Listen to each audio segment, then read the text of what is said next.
All right. We're recording in progress. All right. Welcome to the Straight Red Card. We are back. Yes, sometimes we take the weekends off and we have some topics coming up. But I do want to point out one thing, Brett, before we get on to this show, which is it was great to see, especially after that guy, Bobby Lee, and that rhymed. So I'm like a rapper. Posted on our show like, oh yeah, USF doesn't really freaking, blackball people, blah blah blah. Well, it was great to see Herc go on Tactical Manager's show with Filippo and Pete and say, no, they do. They literally will not do any shows with, if I'm involved in the show or a partnership with ESPN, they'll say, yeah, we'll do it, but not if Herc's involved. I'll say, yeah, to paraphrase it, it's like, hey, ESPN, you guys can have this interview as long as Herc isn't involved. Now, it's paraphrasing again, but that's pretty much what he said. And literally, do you think I would make up a story about someone's dad who I did an interview with, like 7 years ago? I don't. If you're gonna make up the story, you might as well bring in a bigger player than Question. Yeah, I know. And that was a smaller story. Like, that was just a small thing where Question's dad was criticizing somebody that was working for U.S. Soccer at the time. And it was just meant to be a small example of many other examples I could give you back when I was writing soccer articles. This is years ago, okay? Many years ago. But even then, they were insular. They're still insular. So if you haven't watched that, go to Tactical Manager, watch the two interviews. I think one of them was on Pete's channel. Yep. But the second one that talks about that issue, I believe, was on Tactical's YouTube page. So check that out because it's real. I mean, it's not just me. It's not just Herc. It's not just Meg Swanick, okay, which we'll get to in another segment. But we do have to do the weekend review, Brett. And just to start this out, just to get this out of the way, Adams injured, Pulisic still injured, Reyna still injured. So if we don't talk about them, that's why they didn't play. But we're going to get into like some of the things we noticed this weekend that kind of stood out for us. And I'm going to start with one, Brett, that stood out for you as well. And that's Richards versus Brooks. Yeah. This weekend, Hoffenheim versus Wolfsburg, and bam, Richards outplayed Brooks. Am I wrong? No, Richards killed it. He's absolutely calm. He was calm and collected the ball. He's definitely improved with his ability to read the game. There's one play in the game itself where the ball went back to the goalkeeper, and Richards, being marked by one of the center forwards, started cutting out wide to offer an outlet. Yeah. But then he noticed that his wingback was right there, and he didn't want to drag the center striker over to him. So he cut back into the middle to offer that outlet away from him. It was a really nice, simple play that started the attack, or an attack. Let's put it that way. And Brooks, man, he is on a string of really questionable performances right now. Starting with the U.S. and now with his club and then the red card in Champions League. I mean, dude's having a bumpy time. So I initially having, just chilling with some bevs, watching the game. I initially saw this as an okay performance by Brooks. I didn't think it was horrible. I didn't think it was horrible. Yeah. But I did go back because I started noticing some trends on Twitter talking about Brooks's game being pretty bad. So I was like, wait a second, what's wrong with it? And I went back and I looked at just the goals. I made a comment. I was like, Brooks did a great job breaking up the play that resulted in the corner kick right before halftime. Unfortunately, that also resulted in a goal. What I didn't realize at the time was that Brooks literally watched the ball bounce in front of him. And it went right to the Hoffenheim attacker. And he's like, he almost was surprised to see it. He's like, oh, God. Shocked.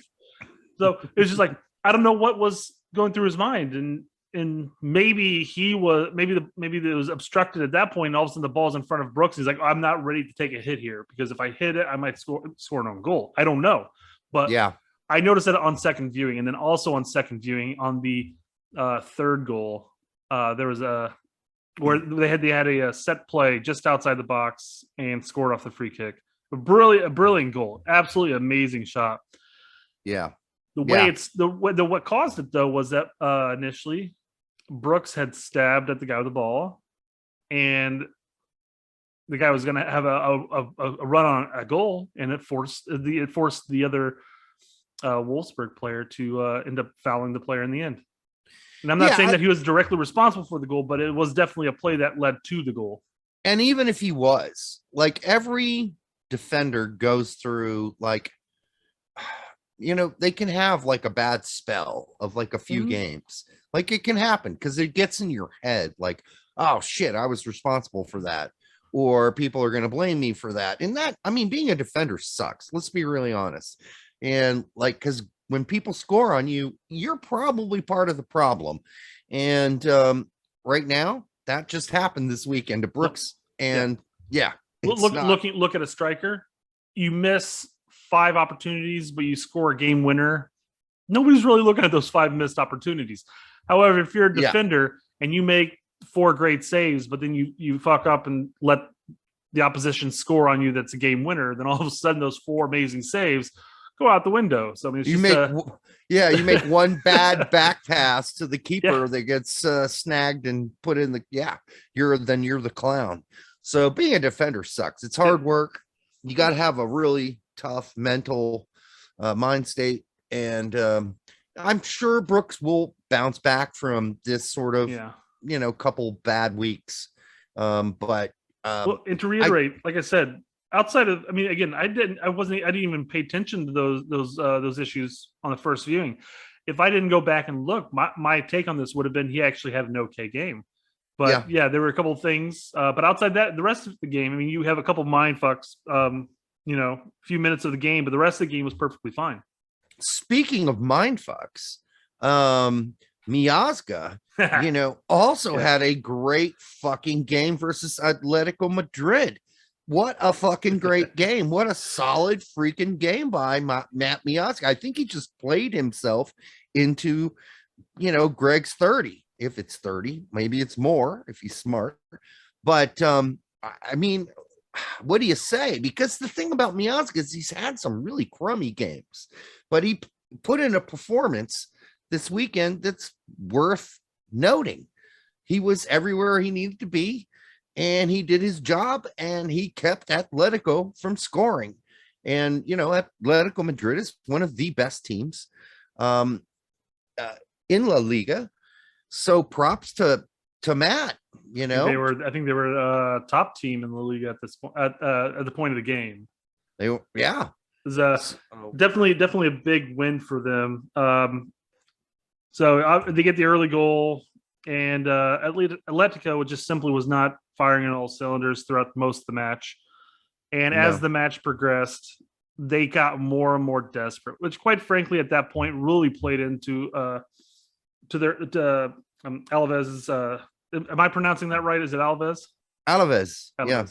So it played into their strength, because now all of a sudden Atletico is throwing up these 40-yard long balls into the 2 massive center backs. I mean, what is Miazga? LaGuardia had how big is he? Miazga's got to be 6'4", about 6'3", 6'4". Yeah, you chuck those balls in the air. Nope.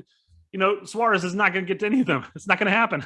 No. But as good of a performance as Miazga had, I had to throw man of the match to LaGuardia for the off the line save.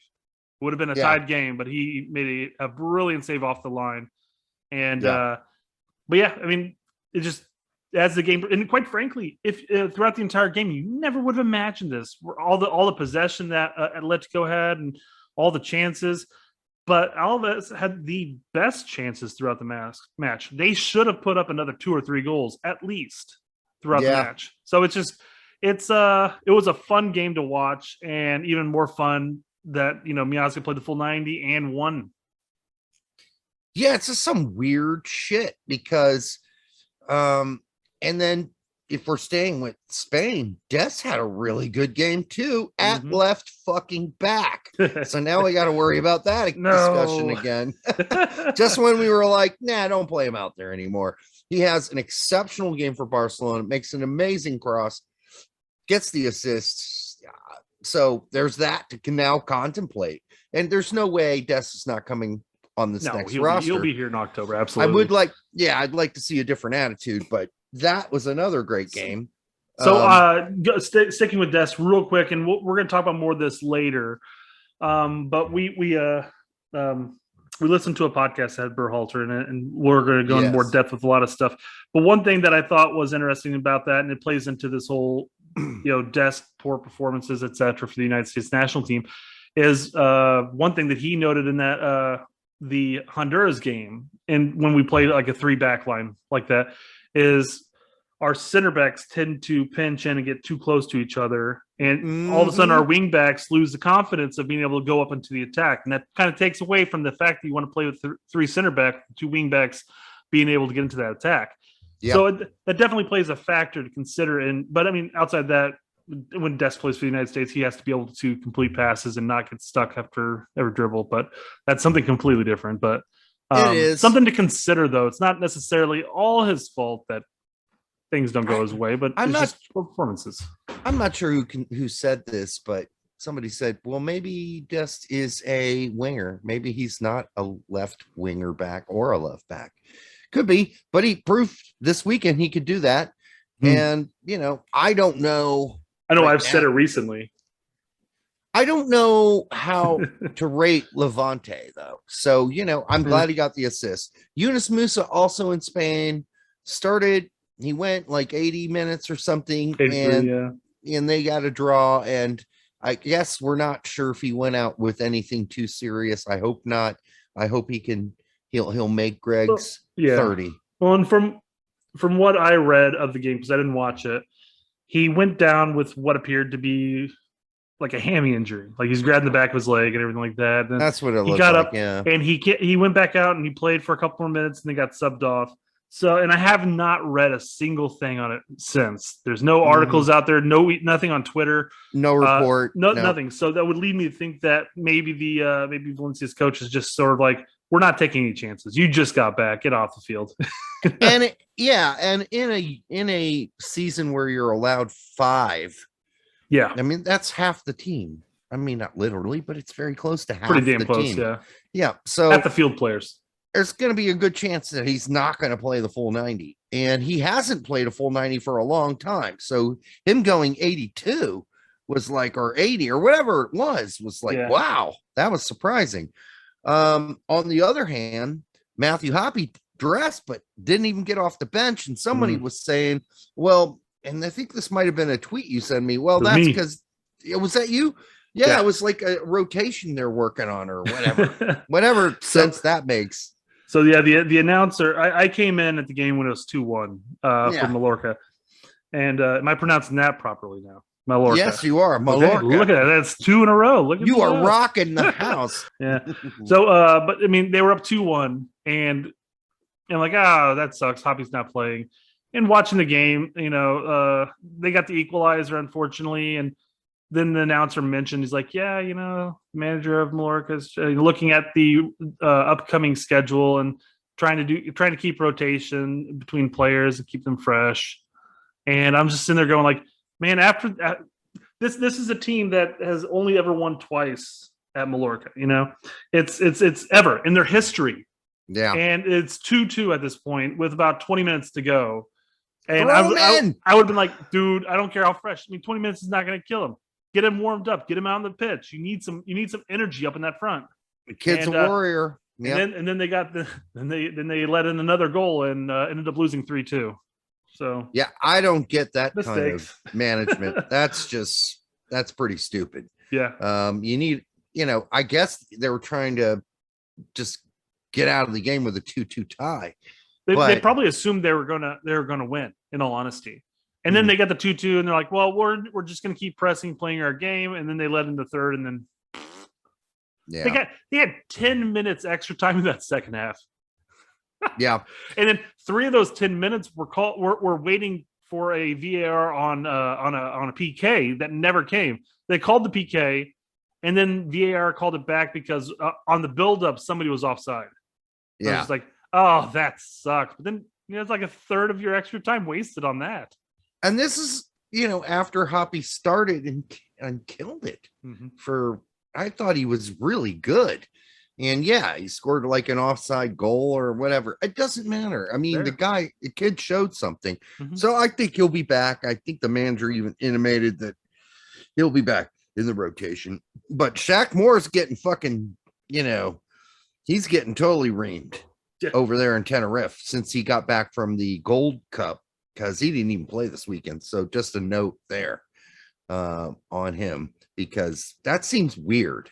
Like, he goes off, he has this great Gold Cup, or a pretty good one, not a great one, but a pretty good one with some great performances, and then just shrinks into the background at a second division team in Spain after he's a regular starter before he left. Something's going on there that's just not quite right. Something to consider, and I'm not sure if this is it or not. But obviously, after the Gold Cup, there were a lot of rumors of him garnering interest from other European teams, especially in Spain and everything like that.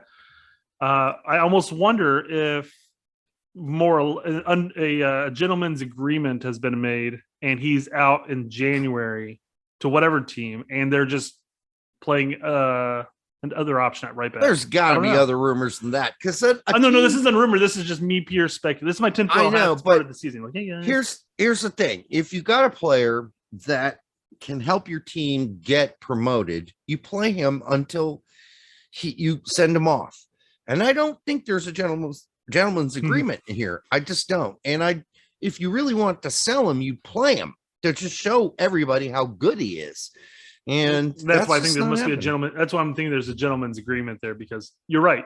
If he was garnering interest before the season started and they didn't sell him, they have to have it in their mind that if Moore goes out there and kills it this first half of the season, he's going to get a lot more interest come January window.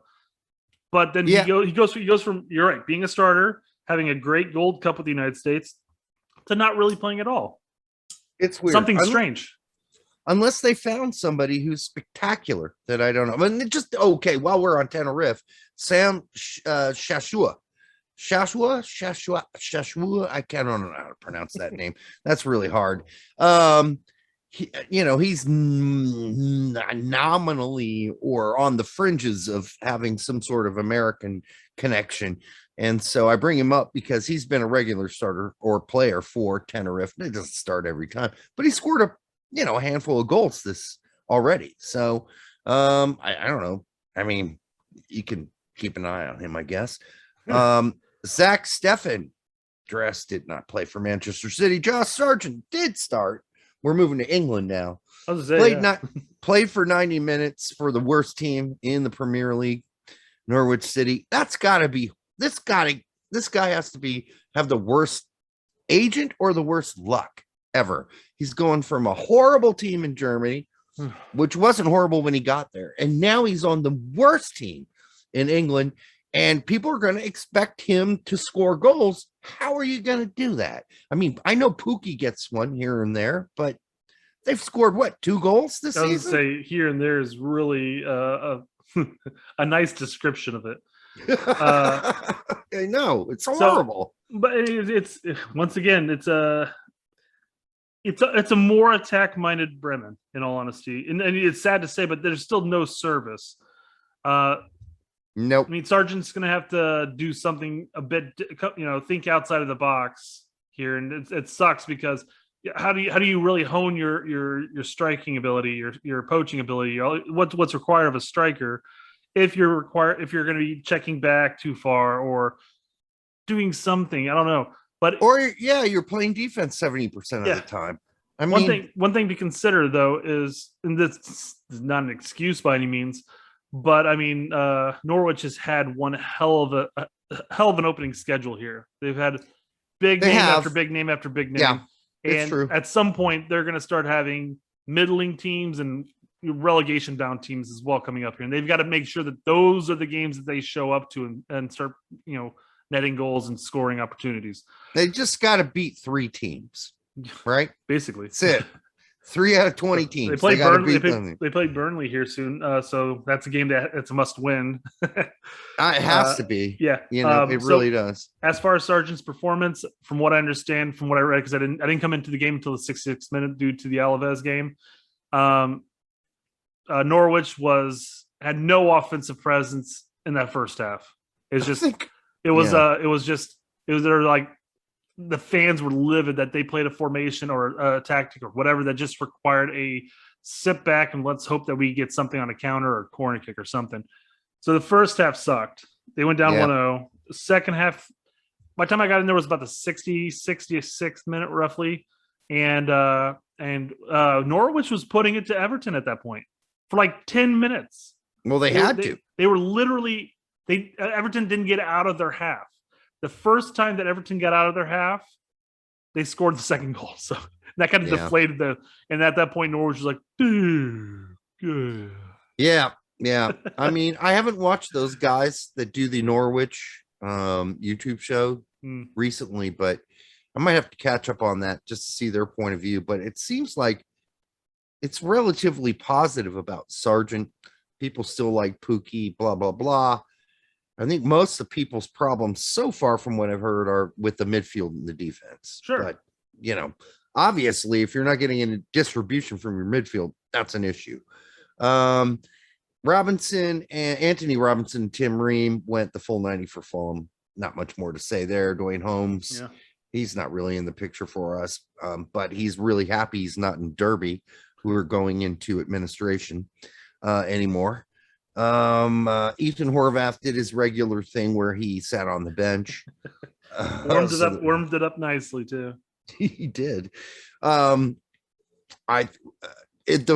Here's a funny thing. Julian Green went the 85, right, for Greuther Fürth in their loss to Bayern, which I thought they did pretty good. I mean, against Bayern, I thought they were fairly competitive. But the funny thing was Timothy Tillman came off the bench and got the assist for Greuther Fürth. And he didn't get many minutes, but maybe he gets more playing time. Maybe as time goes on, Tillman builds himself into something, although not banking on that. Hey, Timothy Chandler played 90 for the first time in ages for Frankfurt. Yeah, him, Chandler. Or as I won't say that. I'm not going to quote my mom on that one. That was not nice. All right. So Timothy Chandler he got a yellow card too. So I guess he played. Joe Scally went 90 minutes and they beat. Now I'm not excited about it. I'm more of a Dortmund fan than a Gladbach fan, but I'm happy for Scally because they beat Dortmund and that's huge. That's a huge thing. And he played pretty damn good. I mean, he was pretty reliable. I think he's just solidified his call up. That's what I think. Oh, yes, absolutely. I mean, you have a wing back that can play either side and has successfully for the top leagues in the world. Yeah, sure, absolutely. Yeah, he's definitely signed his he's definitely got his plane ticket. Come here in October. Absolutely. Time to bring him in. Sure. For sure. Weston, and we already had that. If you missed our show on our projections, and this was our projections last week when we still weren't sure about the injury situations, so we just assumed everyone would be healthy.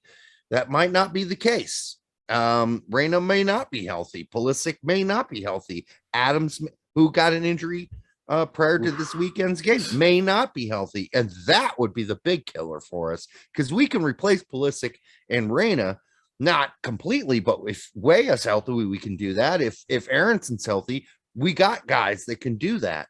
But we don't have guys that can replace Adams in that kind of way. If you're replacing Adams with Acosta, that's a 60 to 70% loss, maybe 30-40% loss in ability there at that position. And something to consider, and this takes us into another player because I think we just started on Serie A there, but Busio could step in as a number 6 option. Well, that's a good point. Busio has been starting and playing every game for Venezia, or Venezia, as they say there, and he's been great. He's been fabulous. I think they got a tie today versus Torino, and every report I've read, all the reports I've read, and the little I've been able to watch, he's been great. He's been fabulous. I don't know if that's his 6 is his position. It's probably more of an 8, but you know, but he's from what I read about this performance and the bits I've seen of his a handful of games here and there, his physicality has improved just in the little time he's been in Italy. He's getting into tackles harder. He's distributing better. So I don't know. They initially Berhalter initially had him pinned as a 6, or at least as a defensive 8, if you will. But he's a possibility. It's him and Acosta and Sands. So pick your poison. Yeah. And well, Busio's been playing at a higher, you would think, a better league. So and that goes to something that Aronson mentioned. Aronson mentioned how the first thing he noticed when he went to Salzburg was, was it him? It may have been Busio actually, but just the quickness of thought that you have to adapt to. It was actually Aronson, and at the Union he had time on the ball. He was able to pick his play out. But with Salzburg, even in the Austrian league, he's having to think 2-3 times faster than he had to in MLS. Yeah, so that plays a factor when you look at somebody like a Busio versus an Acosta, especially if he's playing like the top 4 teams in Austria. Sure, those teams are competing; they're competitive. It drops off, I'm sure, at the bottom 4, but okay, Brian. No, Weston McKinney played a tidbit for Juventus, like 8 minutes. But they're doing like a rotation there, so I'm sure he's going to get more time than that. Well, he got the full 90 on Tuesday, so yeah, exactly. I'm not him getting 8 minutes doesn't bother me whatsoever. Yeah, it doesn't. They're doing a rotation in the midfield there. It's pretty obvious. It seems like a different group every game, and they want to keep everybody fresh. Although the coach still wants him to score goals, so we'll see how that works. That was the big thing he mentioned on Tuesday. Is like McKinney had like 2 or 3 chances he could have put away. Yeah. So I took that as he still has work to be done, but also kind of like light enough praise that you can look positively at that. That he's acknowledging that he's getting in the positions and he's having the opportunities. He's just not putting them away. We'll see. Yeah. He may be gone in January. I don't know. You never know sometimes. Speaking of Venezia, Tessman didn't play again. I don't know why he's fallen out of favor, but or he's not even getting bench minutes, but I don't know. He fell out of favor once Busio got there. It seems like it. Yeah. Reynolds not playing for Roma, no surprise there. Not even dressing. Dressing. They need to loan him in January. There's no reason for him to be there if he's not even dressing. I think Mourinho, they're one of their youth players. He brought up and said, this kid's the bomb. And guess what? That guy plays right back. And Reynolds was gone.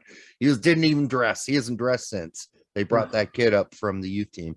Novakovic, no one even talks about it anymore. So it's not a point. Not to say they, maybe he has a great season at Frosinone and starts scoring a bunch of goals. And, right now he came back from an injury. So he's getting N minutes at this point. But you know what? He just needed to blow our balls off last season and he didn't. So he's got no shot right now in the center forward discussion. All right, let's move to France. Timothy Way had a great fucking game. I guess we will keep these nice short. Assist. Yeah. Yep. Yeah. But he was fantastic. He's ready to be called up. I mean, he looked fresh. Didn't he also get the penalty kick? Yeah, he got fouled on the PK that Jonathan David finished. So great news there. He was involved in both goals for Lille. I think David needs to be sending away a fruit basket or something because he got both his goals for that. And it's so funny because, somebody mentioned that David could have played for the U.S. men's national team. I'm like, really? I don't remember that. And then I went back in my notes from I don't know, it was a bunch of years ago. I'm like, oh, he could have played for the So, U.S. so what you're saying is national team. Berhalter needs to get on this and make him do the one-time switch. Yeah, right. No, it's too late for that. Too late. We blew it. So, and then we got Conrad. He got a full half, came in off the bench for Marseille. Yeah, okay. It was fine. Wasn't anything spectacular. I think I read the ratings of his play because I didn't watch the game. And it was like sort of around the 7 area out of 10. And then Gio Caccini's just kind of getting, his feet wet at Montpellier. And so they lost this weekend, but only got, I think, a couple minutes at the very end of the game. I think they'll work him in. Eric Palmer Brown, no, did not dress again for Troyes. I'm not sure what's going on there.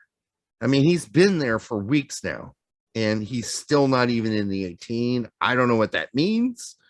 And we'll just move on from there. Reggie Cannon is, I don't think he played today either, but no, he didn't. Sorry, today? I don't know. Yeah, I think their game was today on Monday. Today is Monday. This is when the show's being recorded, but pretty sure he was not on the team again. Yeah, if I'm wrong, tell us below. But I stopped checking Boa Vista. Not on the starting lineup. And wait. I don't even see him in the 18, to tell you the truth. Yeah, he hasn't been in the 18 since the transfer window. So since he went off to play for us, the U.S. men's national team, he's fucked. De La Torre, he went again. He went the 90 and Heracles won this weekend. Yep. So that's good. And then we'll move to Turkey. Yedlin went the 90 again. Galatasaray won again. This is a guy that's going to be on this lineup for Greg. There's no doubt about it. Tyler Boyd, he's getting more minutes now that he's at Rizespor, but Rizespor keeps losing, so that's not good. Haji Wright, who had the scoring spree for a while for Antalyaspor. Boy, those are that's exactly how I would have pronounced it too. Antalyaspor. I think that's correct. Anyhow, they won the game, but he's been scoring like crazy, but not in this one. And I think is there anybody I'm missing? Let me see. McKenzie went 90. Yeah, that was good news for Genk. Pifak did 68 and a goal. Yep. Nobody talks about Chris Durkin, but he had a pretty good weekend. Had an assist for St. Truden as they beat what used to be the biggest team in Belgium, Standard Liège. Who's the kid in Denmark? Kappas? Yeah, he got some time. Off the bench. Sabi scored. Yeah. The big thing in Scotland was Ian Harks. Had that goal for Dundee United to tie CCV Celtic. So hopefully, and CCV just got off the fucking bus in Glasgow and just starting for Celtic. I heard right off the bus. And this is just Twitter talk, but I heard he had a good game. No, he hasn't really had a bad game yet. So this is good news. I mean, it might show some sort of growth for him as a player. And this is, you're playing for the best or the second best or one of the top 2 teams in Scotland. I mean, if you're playing for Rangers and Celtic, that's like playing for like a mid-level to lower level, Premier League team. Those teams are expected to perform and be in the Champions League every year. Is guaranteed champions or very minimum Europa. So exactly. Nobody talks about Christian Ramirez anymore, but he is at Aberdeen, and he did score another goal for Aberdeen. Not that that's going to turn anybody's heads. So I'm sorry. It's just probably not. And if you're a Christian Ramirez fan, our apologies. Alan Sonora keeps playing and playing and playing for Independiente.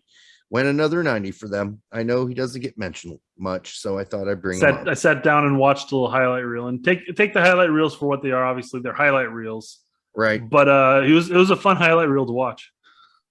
dude's got some skills. Yeah, There's absolutely. no doubt about it. So I hope we continue to, and I know this is one thing I do trust Greg with, which is keeping his eyeballs on players abroad. And so I hope he is, and I know he probably is doing that. I think that's going to finish this segment, unless you have anything else to add that I might have missed. Did I miss anybody? I don't think I did. I did want to throw in the fact that Cade Cowell and Caden Clark aren't playing much for their clubs right now. So that's not, if you were thinking, well, why don't we bring some outside kids from MLS in? Don't think that's going to happen because they're not really doing much for their clubs. And then the guys you can pretty much guarantee will be on the next roster that are killing it right now, Diassi Zardis. I'm sorry. He scored 2 goals. And I don't want to jump into too much into this topic because it's the wrong topic to talk about. But I mean, there is something to be said as far as the Cowell and the Clarks of the worlds for the US and MLS. There shouldn't be any issue with, say, Berhalter calling them in to the camps. We have 2 home games. Call them into the camps so they can at least get accustomed to the system, because that's one of the big things that people talk about is like, hey, how about we call him? And like, oh no, he doesn't understand the system. I'm like, well, when the fuck are we supposed to get them in there? It's gonna be World Cup. Yeah, there's no friendlies for the foreseeable future. Fuck your system. Just bring him into camp. If you're gonna have like a 40-man roster, which I would love to see for camp, bring in guys, the young guys like Cal. Exactly. Clark. But if you're only gonna have 30, they're not gonna make. No, absolutely not. No. That's another topic for another day. It is. But Zardis, man, he came back from injury. He's killing it. So, Berhalter loves Zardis. So, he's going to be in this group, I think. Yep. And Roldan scored. Well he's absolutely going to be there, too. No doubt about it. No doubt about it. He's firing on all cylinders in MLS. There's no way he's not going to get called up. I know there's a bunch of people on Twitter. They're like, don't call him up. And I'm like, he's going to be there, guys. Just give it up. Let's roll with it. It's not fucking happening. Yeah. Roldan's going to make this team. Yeah, and last thing I want to bring up. Yeah. Make sure you like, subscribe, and comment on all of our videos. Well, I'm going to take you even further. I'm going to say make sure you share it, but also visit our Patreon. If you go to Patreon, we do have a page. We never talk about it. I fail every show to talk about the fact that we have a Patreon. Somehow, people out there, since we have fixed the search button on Patreon so that people can find us, since that has been fixed, 2 people have become members in the last, 4 or 5 days of our Patreon. And they've donated, and now we're going to buy even better equipment going forward, even better mics, etc. So I want to thank those 2 Patreon members, and we're going to get their names, and we're going to start thanking them on the show, like listing our Patreon people. So Brett, we got to get those guys' names so I can post if they're okay with that. I mean, it's public. It's public. People can go to our Patreon, see exactly who's subscribing to us. Who's our patrons? Yeah, but I want to put them on our show. No, I know. I'm with you. But you're like, as long as they're okay with it, I'm like, well, it's public. People can see it regardless. I guess they're probably not going to let us know if they're okay with it or not. So yeah, that was probably something to say. All right, we're going to move on to the next segment where we talk about Greg's recent interview with Bobby Warshaw. We talk about Meg Swanick's discussions about the rifts that may be evident or growing or at least existed in the last window and how that might affect things going forward. And then that she was on the Yank Report.